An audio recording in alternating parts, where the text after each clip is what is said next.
Justice. Weekdays at 3 on News Channel 6. The Live 5 for 6 Skyview Network, sponsored by Terry Lambert Hyundai. Well, this morning it felt like spring compared to how it felt over the past couple of days. We had lows around 50 degrees, made it into the 60s this afternoon, but we are dropping right back down to the 20s tonight. But when will we have another warm-up again? I'll have all those details coming up.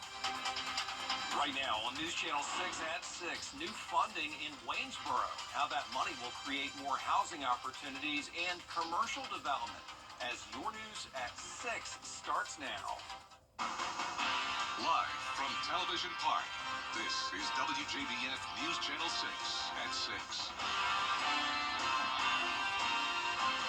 Good evening, everybody. I'm Brad Means. We do thank you for joining us. Jenny is on assignment as coverage you can count on begins with state money for local housing, among other things.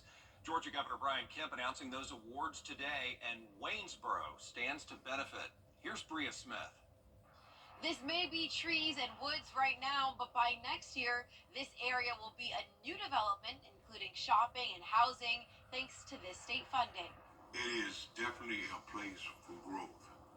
It is definitely a plus for our community as a whole.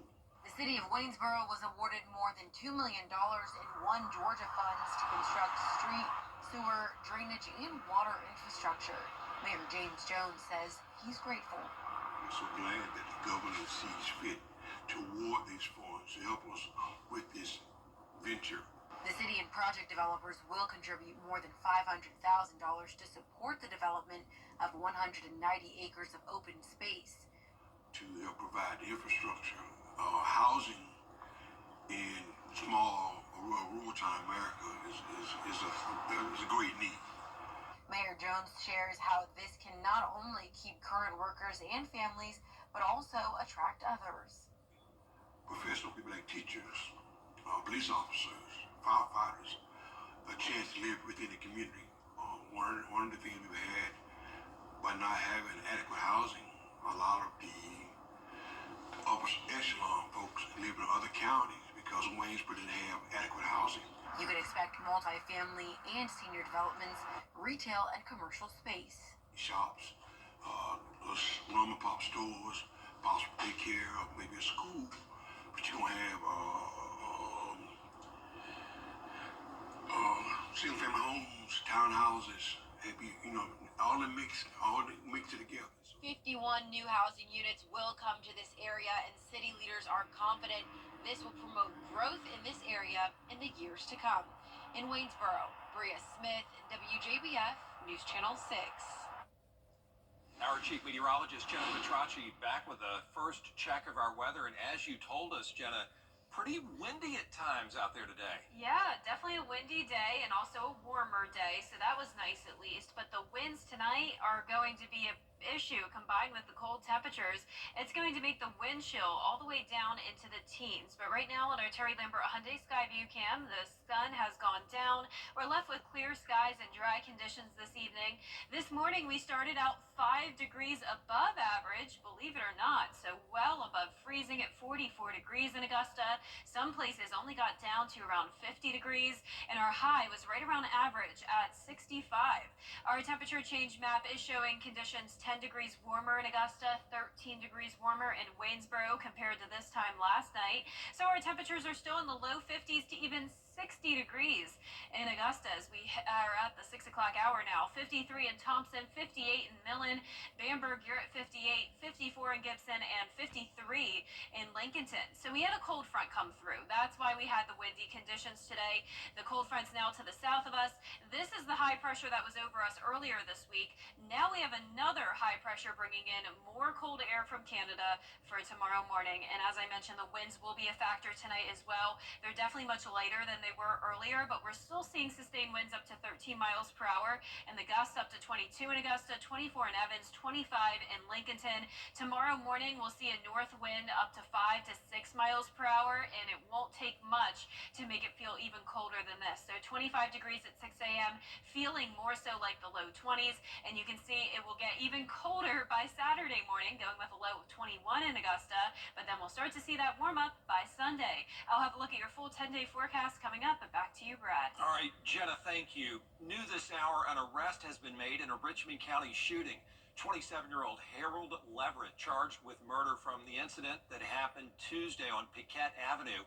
Investigators say 73-year-old James West was found dead with at least one gunshot wound.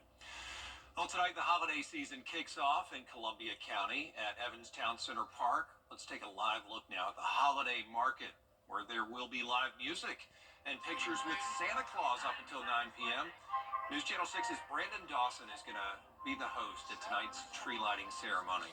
Also, Fort Eisenhower getting ready for the holidays with its annual Trees for Troops event and Christmas festival. Isabella Moody standing by live with that coverage. Isabella?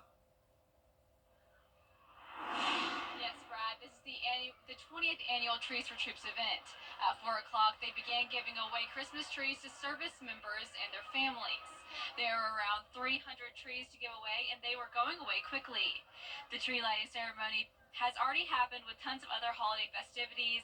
There will be holiday carolers, pictures with Miss and Mrs. Claus, vendor village, a bonfire, a hayride through displays, kids' crafts, and more throughout the night.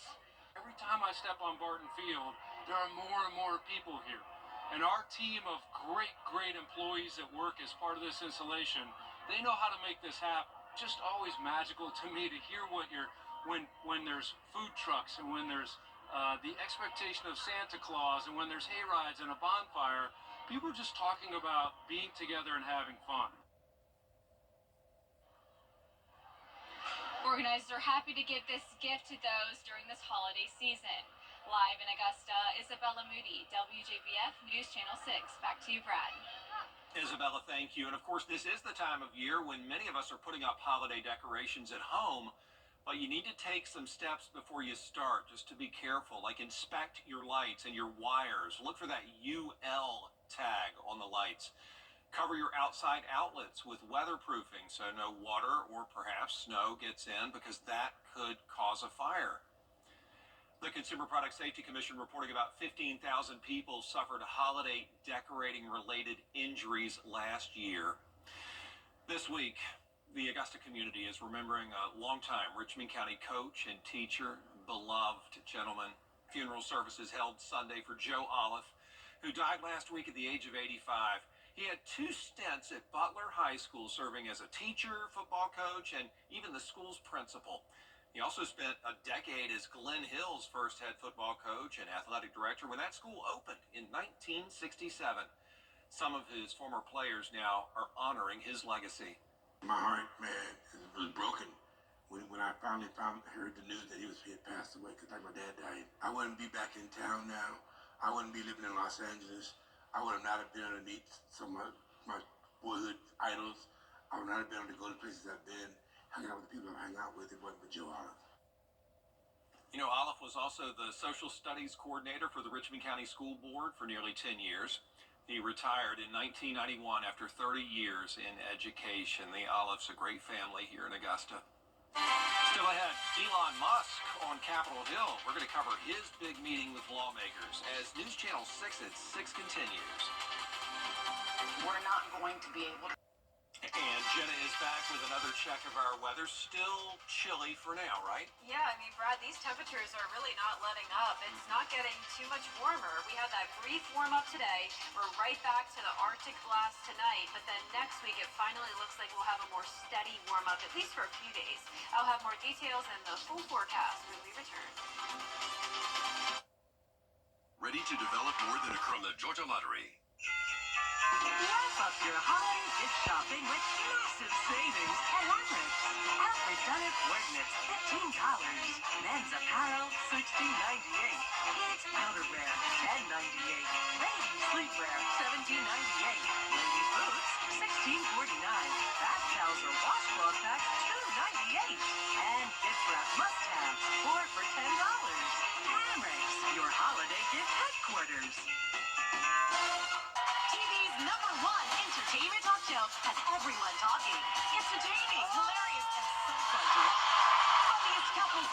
and Ricky. Face throttle left. Weekday mornings at 9 on News Channel 6. Ready to develop more than a career? You can't always choose the weather, but you can choose your weather app. Go with the most accurate and most trusted, the Live 536 mobile app. Download it today. Now, your most accurate forecast with WJBF Live 5/6. Welcome back. Yesterday, I visited Merriweather Elementary School in Edgefield County for the third time over the past couple of years.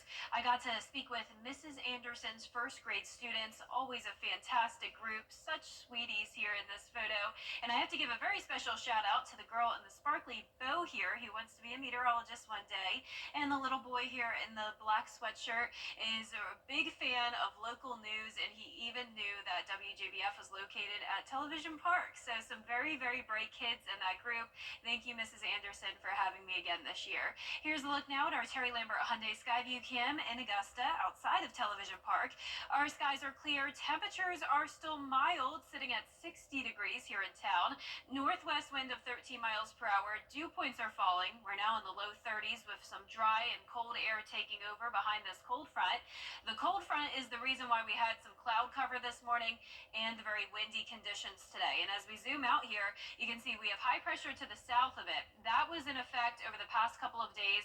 That's why we had the cold air Monday through Wednesday. And now we have another big blue H moving in, which means another cold air mass for us tomorrow morning. In the meantime, though, we're still seeing temperatures in the low 50s and even some mid 50s here and there. So not nearly as cold as it has been over the previous few nights. And the winds are gusting up to around 20 to 25 miles per hour, but they're definitely a little bit lighter than they were earlier. Now, tomorrow morning, the wind gusts will not be as high, but I am still thinking sustained winds between 5 to maybe 10 miles per hour. And with the cold temperatures, it really won't take much wind to make it feel even colder. So the wind chill could get as low as 18 degrees in some places. So there is a cold weather advisory in effect. Definitely prepare for the cold tomorrow. So when you were headed out the door today, you probably didn't need to bundle up as much, but you do need to add those layers back into your wardrobe tomorrow morning, as the actual temperatures will even be down to the low to mid 20s. So well below average, feeling like 20 degrees by the 7 o'clock hour. The good news, though, is that we'll have lots of sunshine to enjoy once again, and it will be a sunny and dry weekend. Highs tomorrow will be right back to where they were on Tuesday in the mid to upper 40s. So it's very important that you remember those 4 P's: the people, plants, pets, and pipes. If you haven't already taken care of those pipes, if you are sensitive to temperatures in the low 20s, then you may want to do so, as it's going to get even colder by Saturday morning, and possible that we could see some teens. Now, our futurecast tonight showing the north wind coming in with the high pressure moving down into the southeast. And then as we go throughout our Saturday, high pressure will be over us Saturday morning, and that's why our temperatures will be the coldest. Winds will be calm at that point. And then as we go down through Saturday night into Sunday morning, high pressure moves to our south, bringing us a southerly wind and warming us into the 60s by Sunday, 70 degrees by Tuesday. But those warmer temperatures will come with the rain chances, around 40 to 60% Monday through Wednesday. And then we will have another cool down starting next Thursday. Highs back into the 50s and our lows back down into the upper 20s. So we will need the rain gear early next week. And congratulations to today's Viper 6 umbrella winner. That is David Henderson from Augusta. David, you can pick up your umbrella here at the station and sign up to win yours on WJBF.com. All right, congratulations, David. Jenna, thank you. Still ahead, 3 high school football teams playing in the state semifinals. We'll hear from a head coach about his team's preparation in sports. What's the big only right now? Children First on WJBF News Channel 6 is sponsored by Bridgestone, solutions for your journey.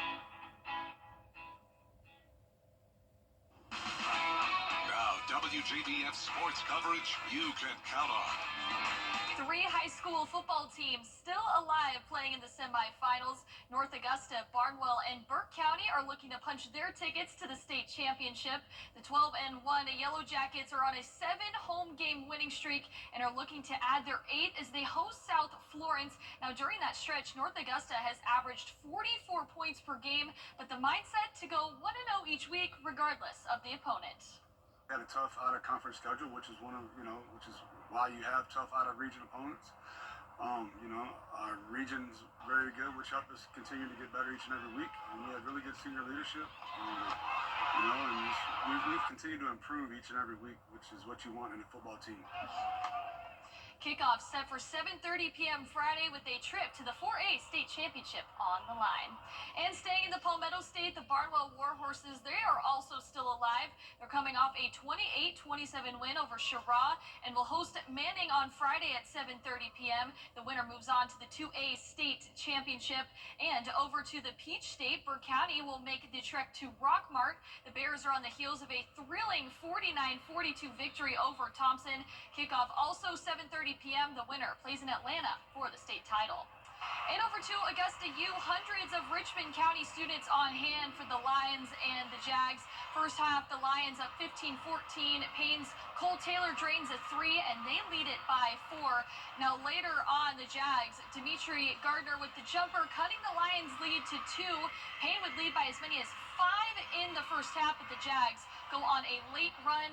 Dimitri Gardner with a 3, and the Jags would lead at 36-32 at the half. The second half, though, all Jags. Elias Paulson with the 3, and the Jags are rolling. Later on, it all gets capped off with Maximilian Medicine with the jam. AU wins it 91-60.